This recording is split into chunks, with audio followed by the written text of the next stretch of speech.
Good morning, good afternoon, good evening, wherever you are, whenever you are. Hello. Thank you for watching my videos. It's Mike. It's March 27th, 2011. Here's a few of the more interesting stories I came across recently. The first one, of course, is that yet again the government is censoring things. Now, the first one is an instance of a video on YouTube that is not viewable in the UK. And the exact message, let me just pull it up here. The exact message you get when you try to open it is, this content is not available in your country due to a government removal request. And I'll show you the screenshot of that. Now, what makes this interesting, I've linked below a video from one of the people who is following this along, the Alternative Co. UK, and his video, Lawful Rebellion video, blocked by the UK government. Now, the video itself in question is linked below, but if you're in the UK, you won't be able to watch it, funnily enough. You'll get the little screen. Lawful Rebellion. Roger Hayes challenges Liverpool City Council in Birkenhead, where eventually he went in and actually attempted to arrest the magistrate. It gets confusing. Anyway, when you attempt to watch that video, it says you can't.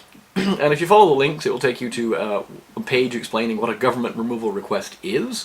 And it will also give you a link then to Google itself, where you can look at the transparency report of the UK. Now, in the 6 months from January to June of 2010, that's the latest figures they're providing, there were 48 removal requests within the UK for all the Google websites.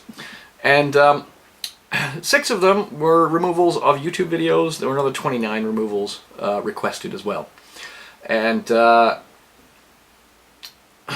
were also 54 other items to be removed, requested to be removed. Now, the top number, web search, 144 items were requested to be removed from the Google search engine. We'll get back to that in a second. Anyway, if you look at this on the map and you float over it, you'll see that there was 1,343 data requests. What's a data request? That's the UK government asking Google for information on its users. I.e., we've got this Google mail address. Who is this? What do you know about this person? When did he log in? Where did he log in from? What IP address? Yep, they do that. You think the States is any better? 4,287 data requests from the US government. 128 removal requests. Still 678 items requested to be removed. So basically, Google is providing this information when they receive a court order or when there's a government request slips under the table saying, give us some information, please. Or block this video, in this case. Now, the thing is, basically, the video was shot inside the court, and there is a law, quote-unquote, legislative act, that says that you're not allowed to have video cameras in court, or recording equipment in court. And currently there's a battle to change that, but we haven't quite got there yet. However, the question then becomes, what is court? Now, the Lawful Rebellion people would like you to believe, and are most likely correct, that the court isn't really a court until the magistrate starts the court session, and all the members, defendants, prosecutors, everybody else in the audience agrees that a court is actually in place. And of course their argument is there wasn't a court. They were attempting to arrest the lady, magistrate. I don't know if it was a guy or a girl, doesn't matter. Some scenes from outside the court are not blocked in the UK, so you can watch videos of that. And if you do really want to watch the video and you're in the UK, I've linked below a Vimeo Vimeo, I guess it is, of the video in question. It's actually not a bad little documentary kind of thing, 19 minutes long, explaining this fellow, Roger Hayes, how he's challenging Liverpool City Council, and for council tax, basically, for the legality of council tax in the UK, and what he did. Interesting video. I've also linked below from the Love Police, Charlie Veach, his little take on it. And he actually attempted to go into a court and was tossed out carrying a video camera, funnily enough. You would expect this. But also calling for rebellion on the 26th of March, which was yesterday. Now, what else has been going on with regards to censorship? Well, of course, there's a big story over in Japan, funnily enough. They had an earthquake, tsunami, and now a nuclear disaster. And of course, we are not being told all of the truth. That would tend to freak people out. However, some people are being told the truth, and that would be government ministers and government officials all around the world know actually how serious this is. Now, The Guardian had a piece that appeared March 17th, went up on their website at 21:06 GMT. UK ministers misinformed about radiation risk. Chief scientific advisor instrumental in causing delay in advising British residents to consider leaving Tokyo. Basically, there was a meeting of COBRA, which is the government's crisis response committee, that the stuff that what's his face's name? Sir John Beddington had told them of the worst case scenario possible was complete and utter bollocks. Because by the end of the day, it had already exceeded his worst case scenario. You want to know what the worst case scenario was that he said? I've also linked an article, Erratic Information from Japan about Nuclear Crisis Creates Conflicting Advice. Yeah. Now, of course, the stuff in Japan is getting far worse. Water in the turbine building has been measured at 10 million times normal levels. Radiation that you should be getting in the turbine building, and of course it's all kinds of different funky little things, cesium and iodine and all kinds of things. So yeah, the Fukushima plant is nowhere near fixed yet. And because the radiation is so high, nobody's actually allowed in the building. Because it's putting out radiation somewhere in the order of 2,000 to 5,000 millisieverts an hour, which is, it will kill you if you walk in and spend more than a few minutes in there, and you will die of radiation poisoning. Whoa, that's not good. Now, of course, the Japanese ministers and the TEPCO are saying that this is not really a serious issue. Where does the water go, I wonder? How are they going to get the water out? And is it already going into the sea? Evidently it is. The radiation spike came shortly after it emerged that nearby Pacific seawater was also contaminated to 1,850 times the legal limits, fueling speculation that there's going to be a problem with seafood. The Japanese eat a lot of seafood, and they get it out off their own waters, funnily enough. But the question would be, will the seafood be contaminated? And the iodine is building up in the kelp. Kelp is seaweed, and lots of Japanese foods are made from seaweed. So, this is a serious problem. Very serious problem. Yeah. Who knows how bad it's going to get. Now, back to the 26th, I mentioned. And Charlie Feach telling people to go out and protest on the 26th. Well, him and a lot of other people said, let's all go protest on the 26th, talking about the government cuts that the UK government is instigating as part of the new budget. Linked here, a YouTube video. Massive anti-government cuts demonstrations in central London. And assuming that's still available, you can watch that, and because it is Sky News, but I'm sure eventually it'll get taken down. Linked also an article from The Guardian, Anti-Cuts March draws hundreds of thousands as police battle rioters. Okay, now, I hate the headline. There weren't 100,000 rioters or hundreds of thousands of rioters. There was, somewhere in the order, somewhere between 300 and 500,000 people protesting in London yesterday, protesting the government cuts. Now, who were most of these protesters? Most of them, the vast majority, were normal people. Nurses, doctors, lawyers, students, teachers, normal people. There were the occasional anarchists, because, hey, it's a party, why not? Police arrested somewhere in the order of 211 people. For offenses ranging from threatening or insulting words. Yeah, you don't threaten the cops, but regardless, that's really not that serious. I'm sure it falls in the category of there's a line of anti-riot police running at you and you say, what the? Because you've been peacefully protesting. Anyway, but there were also some more serious charges that were laid. There were, of course, anarchists who were throwing things, road signs and so forth, into windows. Some good shots of that in the videos out there. Who are the people? Link that below. Nurses, teachers, etc.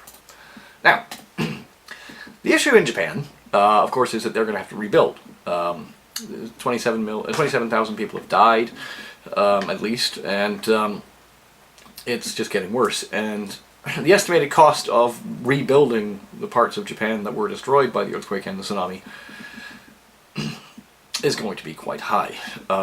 Early estimates somewhere around about $200 to $300 billion worth of repairs are needed. Now, where's Japan going to get the money from? I mean, they can't raise it themselves, really, because who's going to buy their debt? The Japanese are getting a little stretched. The Japanese government, of course, has been pumping money into the system like it's going out of style. That money's got to get replaced. So they can't really issue any more debt and really expect to get away with it for long. So what can they do? Well, of course, Japan has something in the order of $790 billion worth of Federal Reserve. Treasury notes. Oh, sorry, not Treasury notes, not Federal Reserve. So, my bad. $790 billion worth of Treasury notes.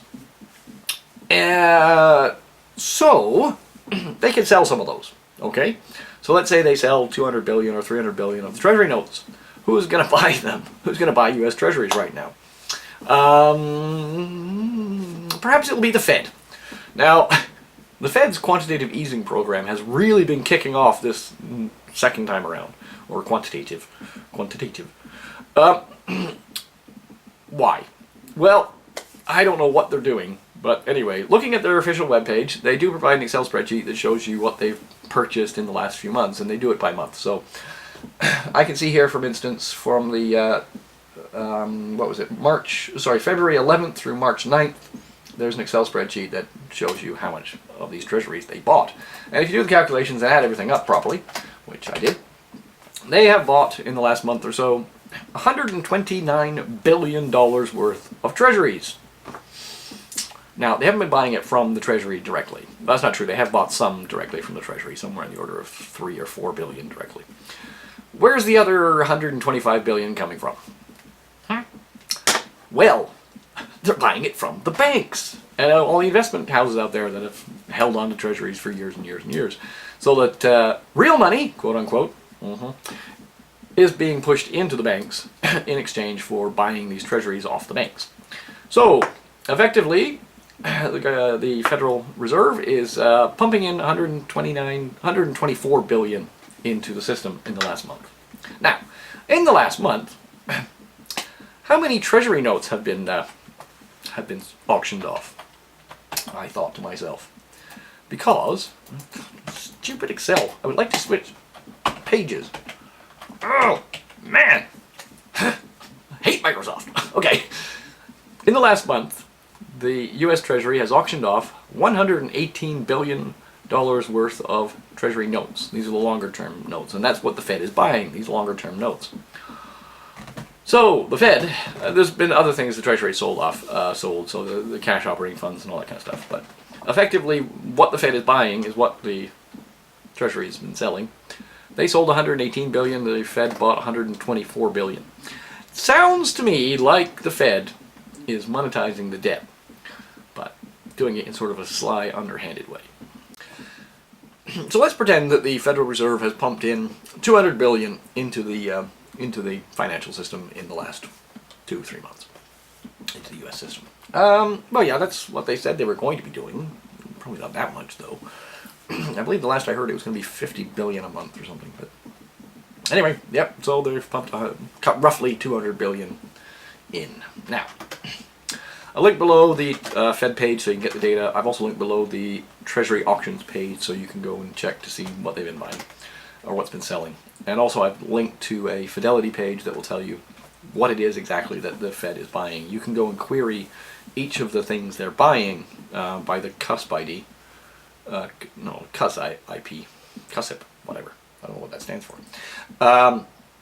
And then you'll know exactly what type of bonds they're buying. Yeah. CUSIP, alphanumeric identifier used to identify U.S. or Canadian securities. Why you should be worried. I've linked to a little blog entry on Zero Hedge that came out. Now this guy's basically promoting his website, but anyway. Why you should be freaked out about the stock market. Now he's got a graph here from the St. Louis Federal Reserve Bank. And basically showing how much of the monetary base has been increasing. Now how do you increase the monetary base? You pump more money into the system. By doing things like buying treasuries.